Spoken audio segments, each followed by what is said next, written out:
Hi everyone, welcome back to the Navigant Credit Union Broadcast Center. I'm GoLocal News editor Kate Nagel. We have a full 4 o'clock show for you today, and I'd like to welcome my first guest, Bob Flanders, into the studio. Nice to be here. I appreciate your taking the time to come downtown in your run for the GOP nod for the U.S. Senate. You just put out an announcement this week, a very big one about your campaign and how you comport yourself and whose money you take. And you said you will not take any opioid manufacturers' money, and you're calling on Senator Sheldon Whitehouse to do the same.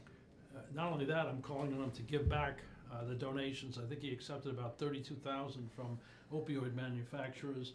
We just had a big press release and a CNN story about how these opioid folks have been bribing doctors to prescribe them and overprescribe them, and people are dying left and right, averaging 6 a week here in Rhode Island, and Senator Whitehouse is taking these donations, and I think he should give them back. I'm not going to take any. And how big of a part of the problem is it in D.C. with politicians who take this money as not just states, but the federal government looks to address this crisis? The president has almost gone as far to enforce that it's an actual emergency. But how pervasive is money really driving the opioid problem? Absolutely, and we just had this doctor in Rhode Island, Dr. Rosenberg, who's now been sentenced to jail for accepting bribes to overprescribe these pills. People are dying all over the country. Here in Rhode Island, it's hard to find somebody who hasn't been affected by this crisis, either in a family or knowing somebody.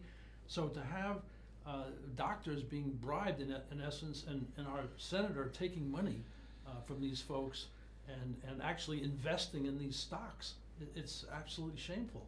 What's the reaction been to your putting this statement out here this week, Bob? Well, I think people are taking a step back and reassessing whether this is somebody they should be supporting. You can't have this. This is the old Washington game where you take money from these people. He also torpedoed legislation that would have enforced these laws against the pill mills. He was the sponsor of it while he's taking the money, while he's investing. We can't have that. That's why I'm running, to stop the old game of taking the money and then not doing the people's business. Do you think we'll see more of this around the country, candidates and politicians stepping up to sort of stop the well, so to speak, of where this money comes from? We have to. I mean, sure, money is the mother's milk of politics, but we can't have our politicians in essence being corrupted by these donations and not doing the people's work here and hurting Rhode Islanders, and to the point where it's blood money. It's actually blood money on the hands of Senator Whitehouse to go ahead and take this money, knowing that it's killing people and having devastating effects. Well, we'll likely ask the senator his position on your statement this week, but again, the big announcement from the campaign. Talk with us about your campaign so far, Bob. There's other issues I want to hit on as well. But as you've been going around, what have you been hearing from Rhode Islanders that they are looking to see from one of their U.S. senators in Washington? They want a senator who is a problem solver, somebody who's going to work with both sides, who's going to be as nonpartisan as anybody can be to try and solve problems, bring both sides together. They're sick of politics as usual. They want somebody who's got a proven track record of working with both sides, and I think that's what I'm bringing to the table. Yes, I'm running as a Republican, but I'm an independent. I'm going to disagree with President Trump when I think he's wrong, but I'm going to support him when I think it's good for Rhode Island. So they want a senator who's going to put country and state above party, and that's what I'm all about. You've got to get out of a GOP primary first. We've heard from your opponent, Bobby Nardolillo, state representative, who questioned your taking money from across the aisle. Do you have concerns in the primary, or do you think that this message of yours is resonating with GOP voters? I think it's resonating with GOP voters. Sure, I have a primary, and I'm taking it seriously. But when you look at the experience, when you look at the education, when you look at my background, I think I think I'm going to compare very favorably to Mr. Nardolillo. So let's talk with another issue that we've been seeing in the past several weeks here. This is the issue on guns. We just saw today students across the state take part in walkouts. I just was up with the Providence students going up to the State House. Tell us about your position if you were in D.C. and how you think is the best answer to what we're facing as a country. All right, the best answer, in my opinion, is we need to beef up school security. You can't go into a courthouse, an airport, even a basketball game at URI without having armed guards protecting the people who are there. Our students are sitting ducks right now. we've got to beef up school security. And while we fight about gun control measures, let's not forget about the kids. Let's do whatever we can to recruit retired military, retired police, and school security guards to protect these kids. In addition to security guards, what do you think? Should teachers be armed? I wouldn't mandate that, but they have Second Amendment rights just like the rest of us. If somebody has the training, the background, the licensing, and they want to protect themselves, I'm not going to send them in there as sitting ducks to some nutcase like this guy Cruz, who walked in there and blew people away before the police can arrive. So teachers have a right to protect themselves, but I wouldn't mandate it. And let's talk about the funding about that. We had Representative Greg Amore and a few weeks ago here in Rhode Island looking at how possibly to help schools get more school resource officers. We do know that some states are cash strapped. We know Rhode Island is as well. Is there money at the federal level to potentially assist schools in this measure? What bucket could that possibly come from, as we're standing here facing a $60 million budget shortfall in Rhode Island, $200 million next year? Could states look to the feds to assist them in this matter? I believe they can and should, because I think there's no more precious asset than our children.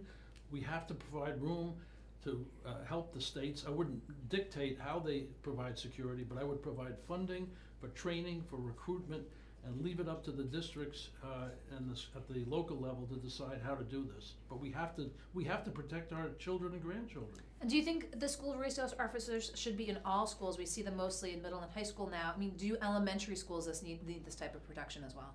Absolutely. I don't see how we can leave them vulnerable. We've got to have at least resources locally, and I would look for volunteers, retired military, retired police. Let's put together a volunteer program that the federal government can get behind to support this.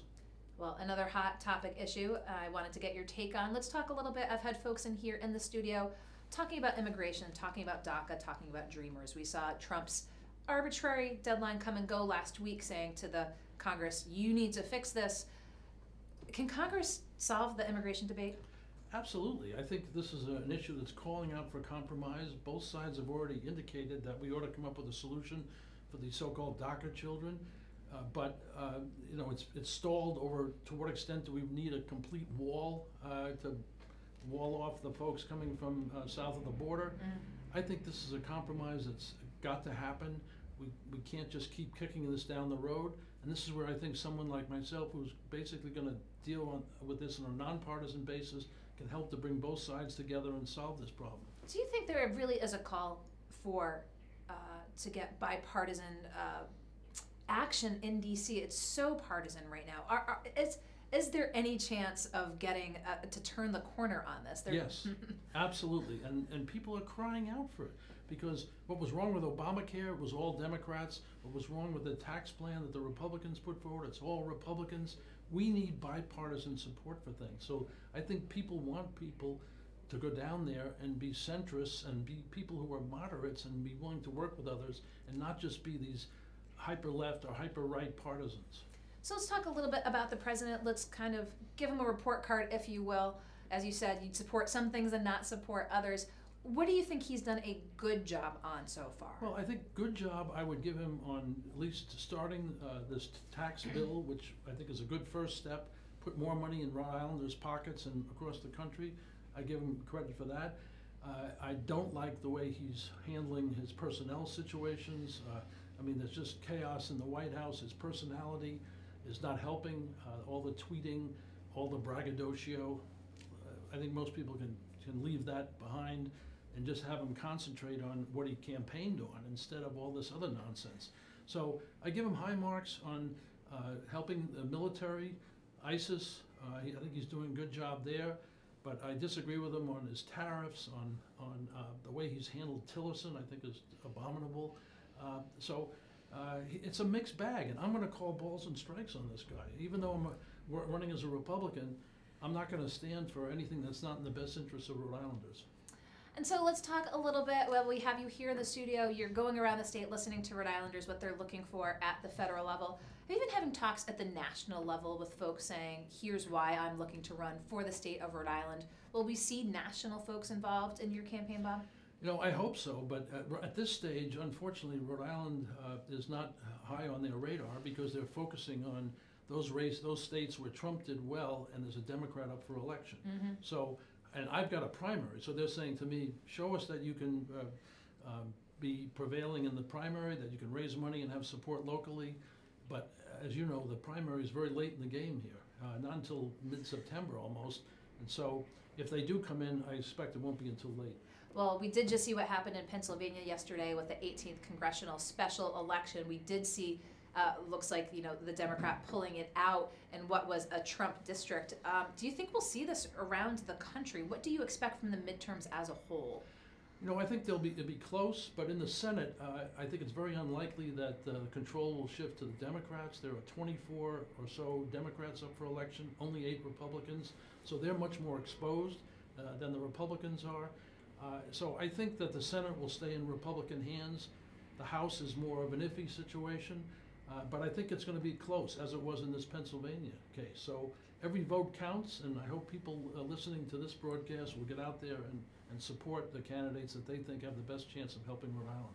So let's flip a little bit back to Congress. Let's flip to the other chamber on the House side. The House Intelligence just did say that they are wrapping up the Russia investigation. Let's talk a little bit about Russia and its specter hanging over the Trump administration. Do you think this is really having a profound impact both on his ability to govern with the Mueller investigation moving forward? Do you think Mueller will find anything? Look, I'm a former judge, so I like to wait until the evidence is in. I want to see what the facts are. So far, there's been no evidence of collusion.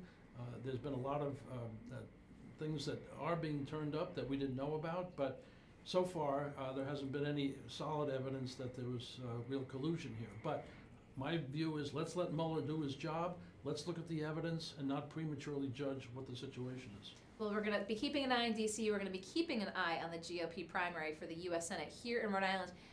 Big announcement this week about not taking opioid manufacturers' money. Anything else you'd like viewers to know while we have you in studio here today? I'm sure we'll have you back soon, but while we have you here. No, I just would add a final plea that let's get somebody down there who's a problem solver, who can work with both sides. We need compromise. We need folks who can work from both ends of the spectrum.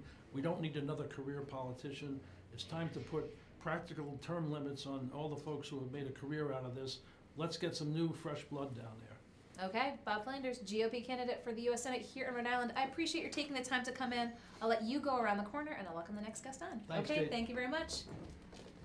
Bob Flanders, appreciate his taking the time to come in. Don't go anywhere. We will be right back. Josh Fenton with our next guest here in the Navigant Credit Union Broadcast Center.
Click and I'm going to start talking. Welcome everybody back to the Navigant Credit Union Broadcast Center. I'm Josh Fenton. If you've been tuned in today, you've seen everybody from Mickey LaMontia performing live at the Alex Anani Lounge today to just having Bob Flanders on, former athletic great at Brown University and candidate for United States Senate. And we've been to D.C. with Colin Reed talking about the congressional races and what the Pennsylvania 18th district means to the midterm elections. Jack Hayes, athletic director of Brown University. How long have you been at Brown now? Year 6. Year six. Time is flying by. So you cannot blame your predecessor anymore for anything at year 6. Anything that's wrong now, I'm going to have to take a hit for. Yes, That's right. But it's a great place and a great institution. President Paxson's been a super leader, and I'm thrilled for the opportunity to be able to work there. And she goes to all the men's basketball games. She goes to women's too? she goes to a lot of athletic events. Yeah. She goes to men's basketball, women's basketball. She's at a lot of events, knows the student athletes, meets with them. She's been a great leader, is a great leader. So let's talk about a few things. We're right in Big Dance neighborhood. Brown had an interesting season. I'm going to say it that way. A good out-of-conference year where you saw some young talent really emerge. Brandon Anderson, a sophomore point guard, looks really like the real deal. Yes. He's a guy that is playing well and doing a lot of things that you really need out of a point guard in the tournament, and really look like a guy who could run a team. Yeah, and only a sophomore. And only a sophomore. So a sophomore who played a lot of minutes his first year, probably off the ball more with Tavon Blackman being a senior. Sure. And then his maturity and growth as a sophomore, I think was greater than any of us had expected. I certainly thought he was going to help us, and he was only going to continue to get better, but the jump that he made from his freshman season to his sophomore season was significant. Going into the Ivy League season, we had a piece on him, and he was in the top 10 NCAA stat lists on about 5-6 different categories. Sure.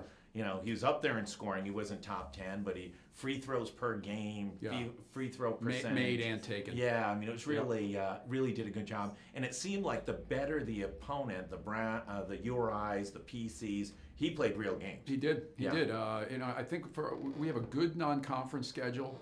We're fortunate to always have teams like Providence and URI on that, 2 teams that are now in the NCAA tournament. We played at Northwestern, and Brandon did a super job in those games against the highest level competition. I think he must average 20 points a game or darn He did. close. He was averaging close to 20 for a while. He finished averaging 17 and a half, probably averaged 8 as a freshman. So his jump from freshman year to sophomore year was exactly what you'd hope for. Staying on Brown basketball for a second, maybe the most interesting athlete. I've been going to Brown games, been going back to Marvel when I was probably 8 or 9 years old, and so I've seen a few. Cambridge is a remarkable basketball player. Desmond Cambridge is a freshman from Nashville, Tennessee. Great recruit by head coach Mike Martin. Wonderful kid, great student. Ivy League Rookie of the Year. And he had some eye-opening plays really right from the beginning of the season. And in those games against the schools I mentioned, like Rhode Island, Providence, Northwestern, athletically he held his own. Yeah. And he also averaged just under 18 points a game as a freshman, broke the freshman scoring mark at Brown.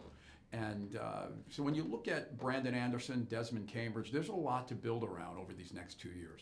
Hunt is not too pleased about him breaking the scoring record. Earl Hunt is who has that record for the freshman year and the 4-year career. I'm sure has sat back thinking, all right, well, let's see what happens 4 years from now. We were at a game, a Columbia game. Brown kind of stole it. Everything went right in the final few seconds. Yep. He had 4 dunks. That 3 of those dunks, I don't think anybody has ever seen, certainly at the Pizzatola. Not at Brown. Not at Brown University.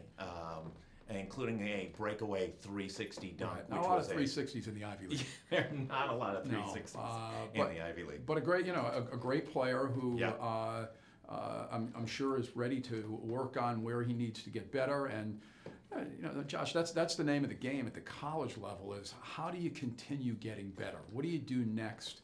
Everybody, and it doesn't matter what the school is. Right. Everybody has things that they need to work on to get better, and every other school is paying attention to where your strengths are and where your weaknesses are.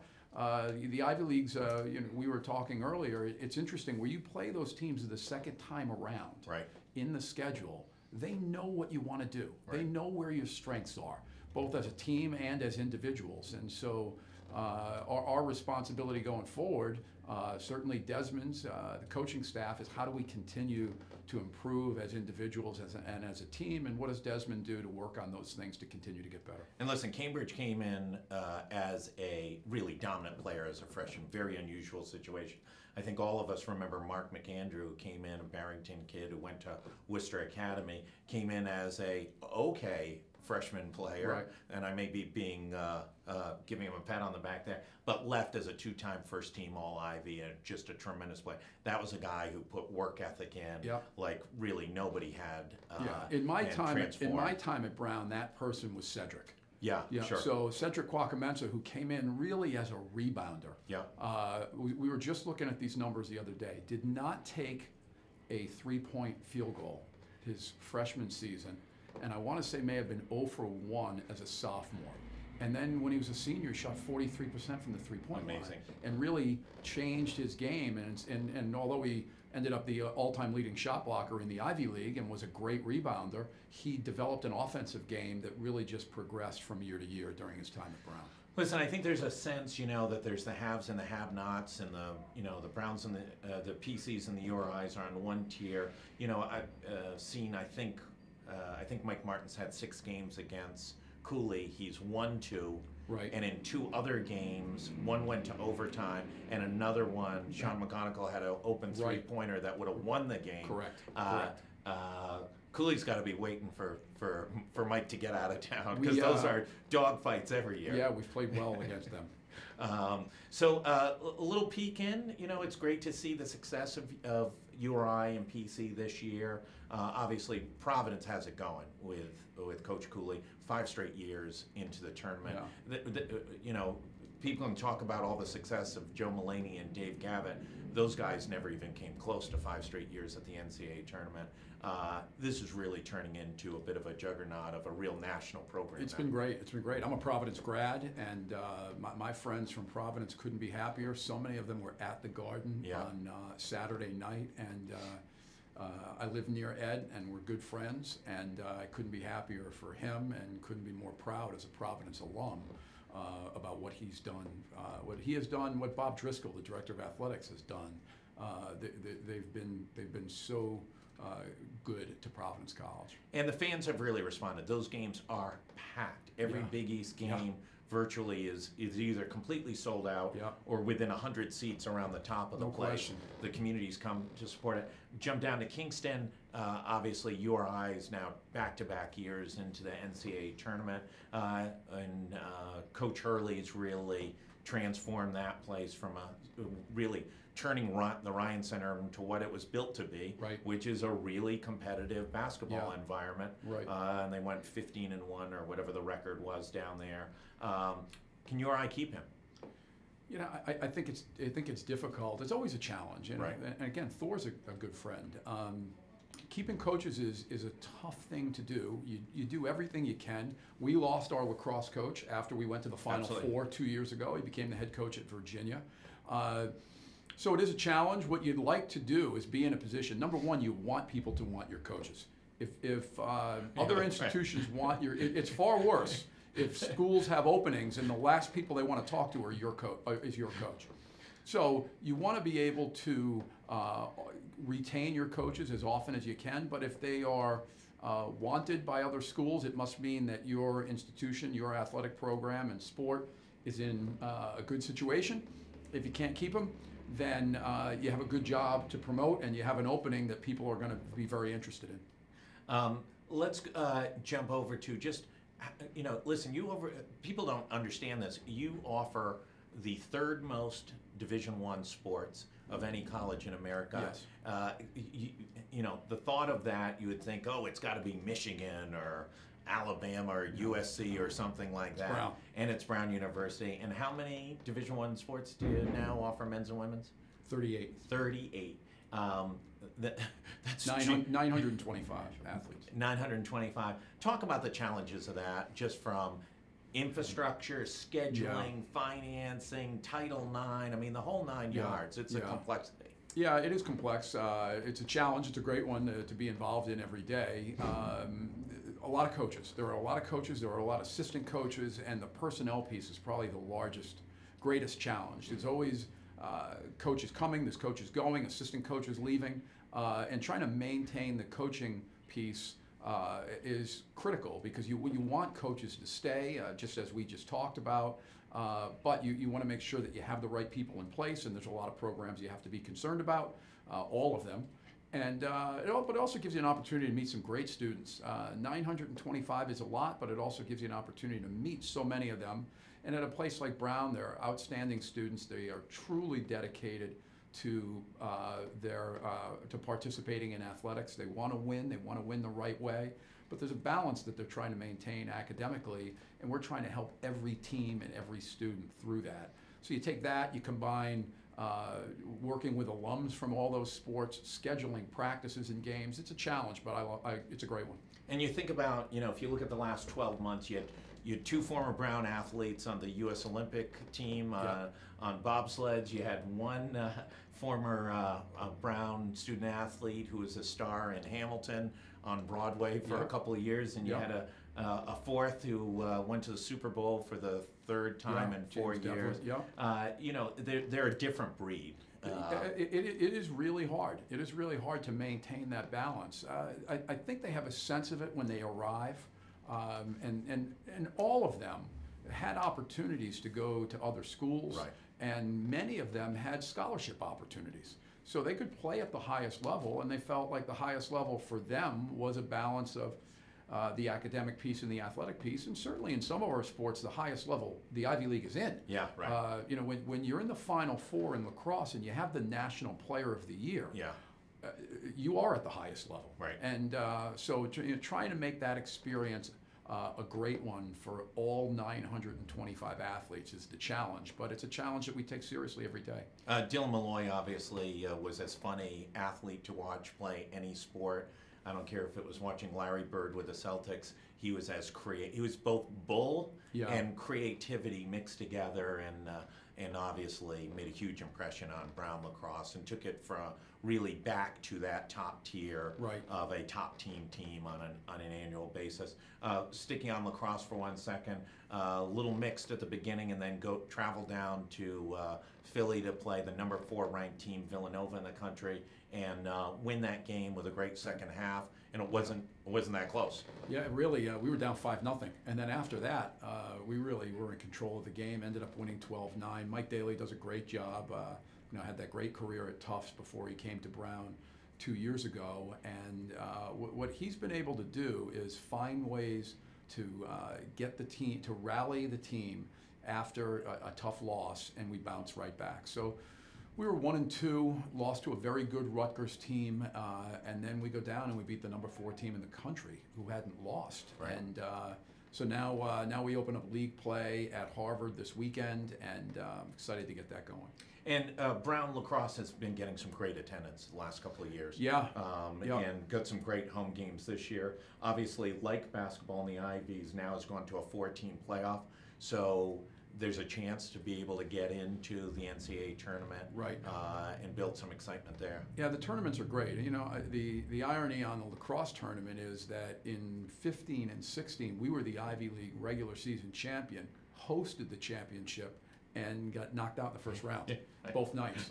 But we were good. We had a good enough resume to get into the NCAA tournament. Last year, we got in and played in that 2-3 game against Princeton, and won the first night, and then lost a real tough game to the eventual champion Yale, who went on to the NCAA. So what I like about the tournaments, I don't think it provides additional incentive for students who otherwise might have been mathematically eliminated. Those students want to play, and they care about winning, and they have a tremendous amount of pride. I think the events become better games and better events for everybody else. Yeah. Because if you're playing a game that matters in the sense of whether or not you could advance to the tournament, people care about that more than if you're simply fans, that is, than if a team is simply playing out the string to end the season. Yeah, absolutely. And just jump back to basketball, good attendance this year. At the Ivy League tournament? Yeah, good attendance again. That tournament for the first 2 years has been at the Palestra. I think the Palestra, for most basketball fans, would be on a short list of places Mecca. that you have to see Yeah, a right. basketball game. We've now got to make a decision as 8 institutions as to where do we go next.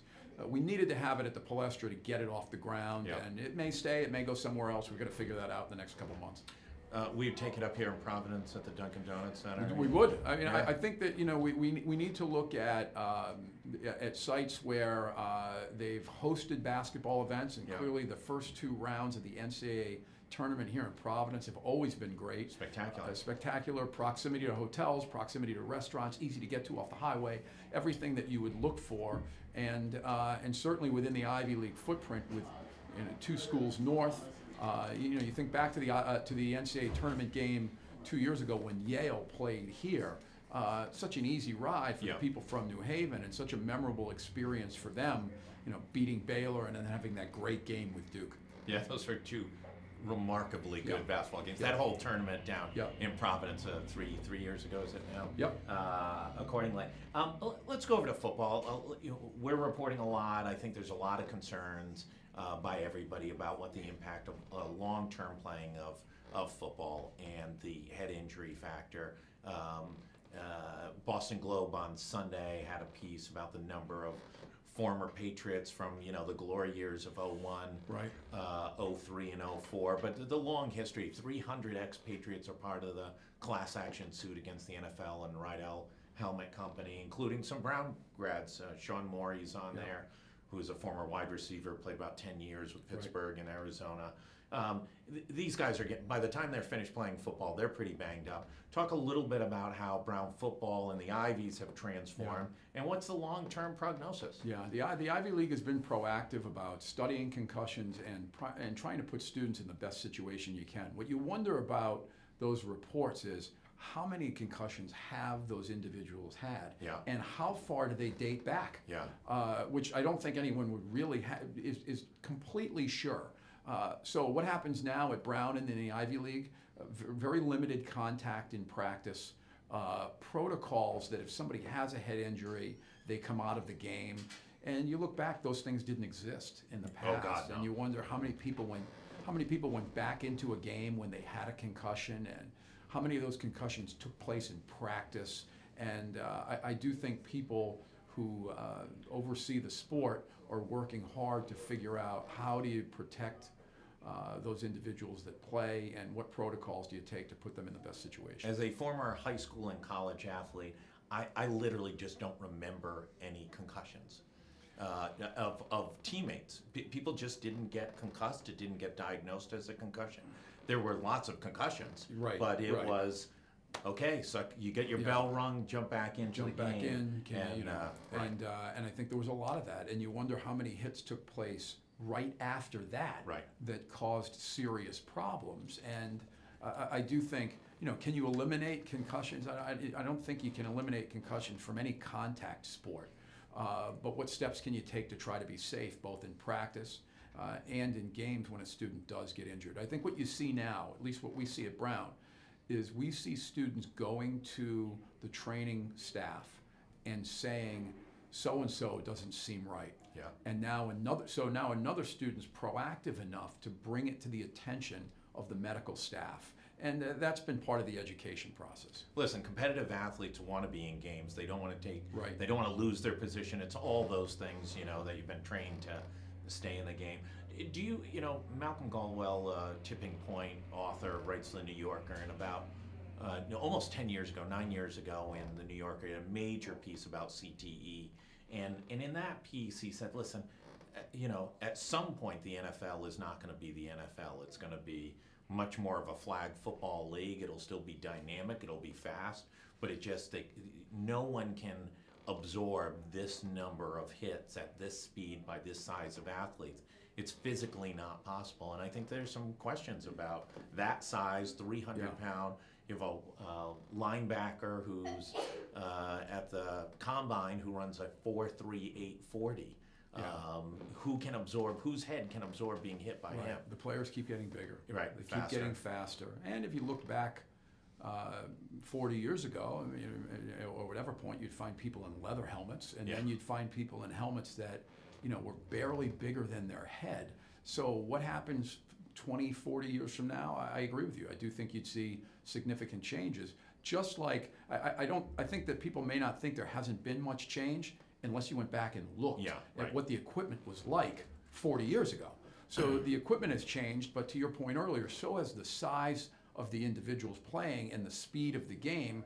So there's definitely changes to come. But I think as it goes, a lot of those changes that have happened recently and will continue to be enforced and emphasized are protocols and what happens in practice. You've seen a big change in lacrosse and what's a legal hit versus what isn't a legal hit. Just in the last 5 years, it's a dramatic change in the game. Let's just jump to one other issue before we jump off. Crew at Brown is a perennial power. Right.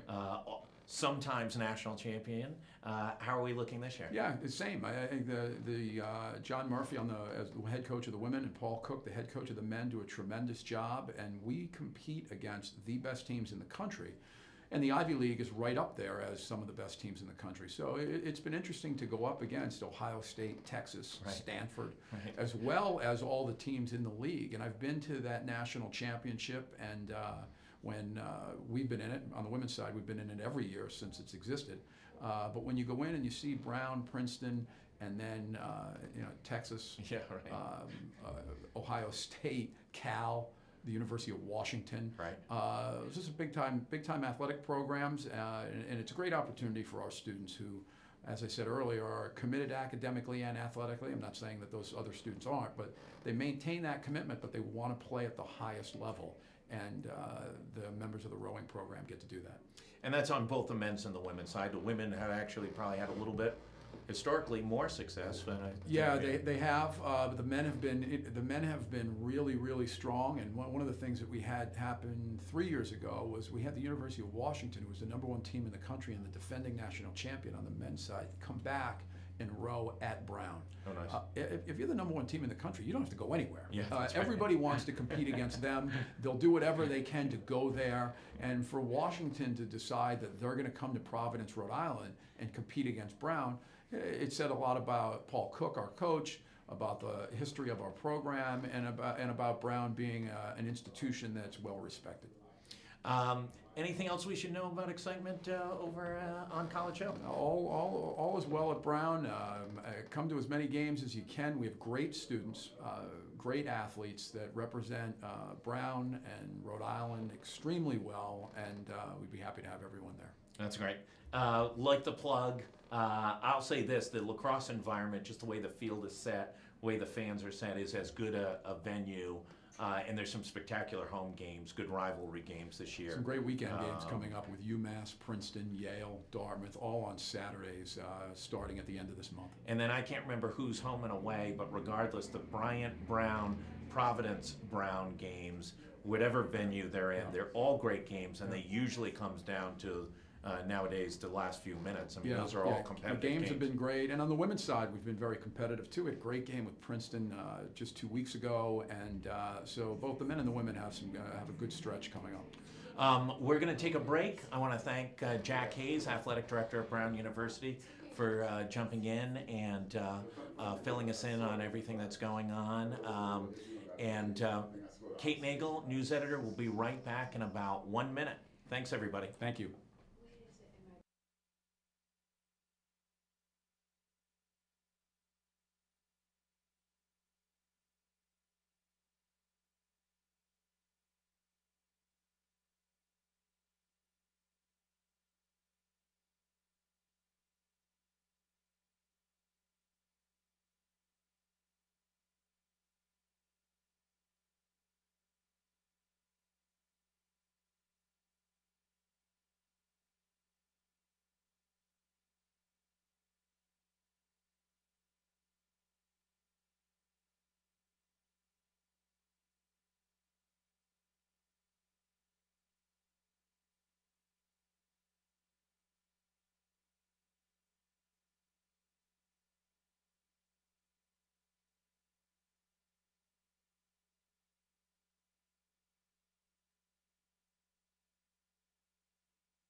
Hi everyone, welcome back to the Navigate Credit Union Broadcast Center. I'm GoLocal News editor Kate Nagel. I'd like to welcome my third and final guest here into the studio, Stefan Alexander. Thank you for coming down the hill today. Professor of Physics at Brown University.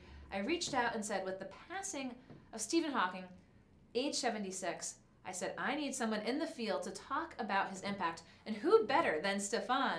Stephen Hawking is his de facto academic grandfather. Explain to us how that works.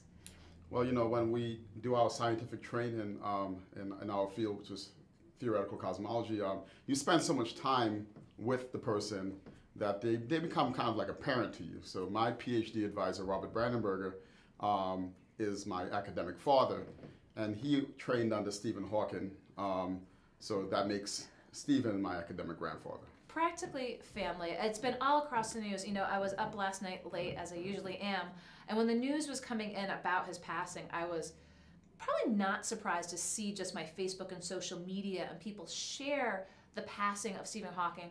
I mean, between the theory of everything and sort of his involvement in pop culture, but as we take a step back and look at his life and his legacy, you know, what will people say in 20 and 40 years? I mean, like, you know, considering what happened to him at a very young age, that he had what, you know, was seen as a terminal illness, and the fact that he was so passionate about life and so passionate about his physics, that's one thing that's definitely gonna, you know, always remain with us, just like, you know, that as an example of courage and how to live one's life. And then the second thing, like, he really was, you know, he really cared about his students, and he really had his passion for understanding the universe, and his curiosity was just so infectious that we just fell in love with him, you know? And so do you think, I mean, that he's resonated beyond just the walls of physics? And we talked about physics being just beyond mathematics. Between the movies, between the coverage, between the pop culture, is he really a persona that's well beyond just the realm of physics? Yeah, I mean, so one thing, like, when I had my first research job, Stephen and his group, his research group, invited me to give my very first seminar, a physics seminar at Cambridge University. And so I had the opportunity to, you know, check out his office, and he had like a very nice, huge, larger-than-life Marilyn Monroe poster, right, in his office. So I think, like, you know, so he was also kind of like a regular dude, you know? He was a regular dude. And let's talk a little bit, because I want to talk about the work that you've done in the field of physics, and I want to stay on the movie front for a little bit, because if folks had seen The Theory of Everything. Did you see The Theory of Everything? Yes. Do you think it represented him and his work and his impact fairly accurately? Yeah, and especially, you know, he was so creative. I mean, his mind was so creative. I mean, he was kind of like an artist in a lot of ways, a magician. I mean, he had all the technical chops, but at the end of the day, his imagination, like, he was actually really able to, you know, read into the mind of God, as he said, you know, and really see the happenings of the cosmos.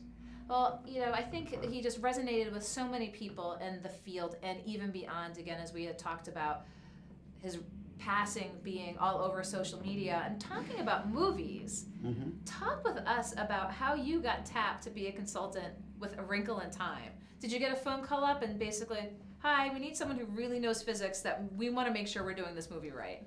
Well, it's funny because the happening of that actually was like a fantasy movie, because I hadn't been to LA in like 5 years.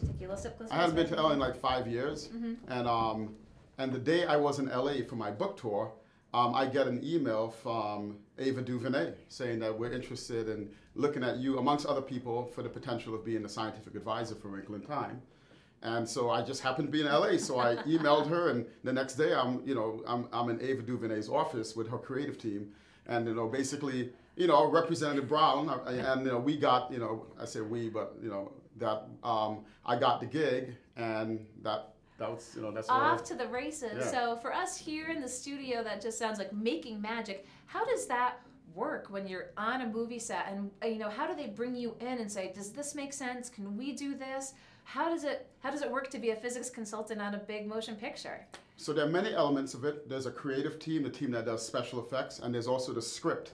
And since I was dealing with all the scientific elements, the thing that I thought was really cool, you know, Jennifer Lee, who did Frozen, she wrote the script for A Wrinkle in Time. She's from Rhode Island. Okay, and that's huge. I think that's pretty cool. That's very cool. So anyway, I went out to LA, hung out with Chris Pine and Gugu and Ava and whatever Disney people. You were in the scene. I was in the scene, I was kind of behind the scenes. And we did a lot of correspondence via email and phone conversations and Skype calls and all that kind of stuff, yeah. So what were the questions like? Were they like, can we do this, or can this character say this? And did you just have to go through with your red tip pen and say, this is accurate, this is a stretch, this is how you should phrase it? Talk with us about your role in advising them how to make the movie scientifically accurate, but also something people are going to love to see. That's right. So there's a lot of fantasy and magic elements in the movie, but there was also a lot of modern physics, like how to bend the space-time so that you can tessor from different, galactic regions, right? Intergalactic regions. And so I had to pretty much make the science really sound such that it would actually also naturally communicate visually and sonically to the audience. And so there was a lot of consulting with the special effects team and Ava, especially. Ava and I actually had a lot of collaboration going on, and she has an amazingly imaginative mind, right? So. Would you want to do another movie again? Heck yeah! Oh yeah! It was a lot of fun, especially getting to hang out with some of my favorite movie stars. So when we watch the movie and we see the credits, are we going to see Stefan Alexander? In fact, right there in fine print. That's right. In fact, I had my sister-in-law just actually took a snapshot of the credits says scientific advisor Dr. Stefan Alexander. So that was pretty cool. I love it. And so you were out there on your book tour. Now this was the next thing I wanted to move to here. This was the jazz of physics, or physics of jazz. The jazz of physics. The jazz of physics, I had it correct. Talk with us a little bit about that and what the reception to the book's been so far.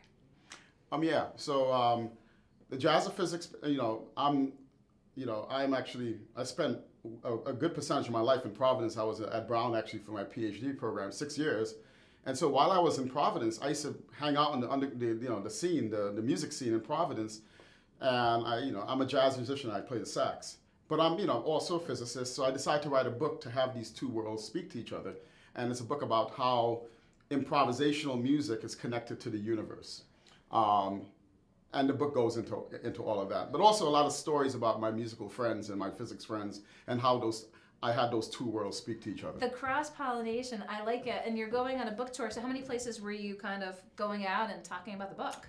Yeah, so the book tour was really cool. It was a national book tour. I probably gave on the order of over 100 book talks. The book is in about 14 different countries now and 9 different languages. So so it did pretty okay. Sounds like it did pretty okay, yeah. And you were in the right place at the right time for The Wrinkle in Time. Speaking of being in the right place in the right time, you're doing your PhD work, going out into the world, coming back to Brown. What has it meant to come back to Brown, and how has Brown enabled you to grow in the field? Yeah, I think that I can't really separate my Brown existence from my Providence existence. Because as a student at Brown, I would definitely, my friends and I would come down to downtown Providence and really get involved with the music scene, especially the live music scene, at various little spots in the city. And so that was very inspirational, having the opportunity to do both of that, and Providence being an environment that basically has these world-renowned institutions, as well as a very nice a personable, accessible downtown scene, is very unique and very hard to find elsewhere in the country. Well, I'm putting 2 and 2 together over here today. Here in GoLocal, the Alex and Ani Lounge, we launched our first live pop-up show with Mickey Lamontia playing the saxophone. Can we maybe get you back downtown to play some sax? I would love to do that. That would be my pleasure. Well, as you talk about just the interconnecting ways of the world, passing of Stephen Hawking, your academic grandfather, talking about working on the movie A Wrinkle in Time, and your new book, The Jazz of Physics. I think we're going to see Stefan Alexander back downtown here sooner than later to play some sax in the Alex and Ani Lounge. Anything else you'd like viewers or folks who might be watching to know while you're down here? Don't be strangers. If you see me on the street, give me a good wave. And this has been a lot of fun. Well, I appreciate your coming down again. The big news broke late last night, the passing of Stephen Hawking, and we got one of the top physics minds in the world here in the studio and GoLocal to give us the sense of his legacy and also what you've been up to. So Dr. Stefan Alexander, I appreciate you taking the time. I'll let you go around the corner and we'll sign you up for when you're going to come play sax. Okay. It's been a busy day here at GoLocal. Starting at 2 o'clock, Alex and Annie Lounge, we had our first pop-up show with Mickey Lamontia. You can see that on Facebook. We'll have it on GoLocal Prof tomorrow as well. 3 o'clock, Josh Fenton had a very busy show. Politics, Kobe Dennis, Providence mayoral candidate, Chip Reed, DC consultant, and Lara Salamano with Rhode Island Commerce. More fun-size ads coming out from that campaign. We'll have more on those tomorrow. And of course, a busy show here at 4 o'clock. Bob Flanders, GOP U.S. Senate candidate, talking about his big announcement this week that he is not going to take any money from opioid manufacturers, calling on sitting Senator Sheldon Whitehouse to not only not take money, return what he says is the $30,000+ he has taken from the industry. We also had Jack Hayes with Josh Fenton, the Brown University athletic director, talking about Brown athletics and the NCAAs as a whole. And then Dr. Stefan Alexander, I appreciate Brown University sending him down here with the passing of Stephen Hawking, his influence, not just in the field of physics, but the world in general. Stefan talked about going to Stephen Hawking's office in Cambridge and seeing a large, large poster of Marilyn Monroe. Interesting story. I really appreciate him coming down here into the studio. It's been a busy day, but we'll have more for you back here tomorrow. I'll be up at the State House at 3 o'clock. Molly O'Brien will be back at the 4 o'clock hour. Be sure to stay tuned to GoLocalProv.com and Facebook for more news, politics, lifestyle, and sports. I'm GoLocal News Editor Kate Nagel.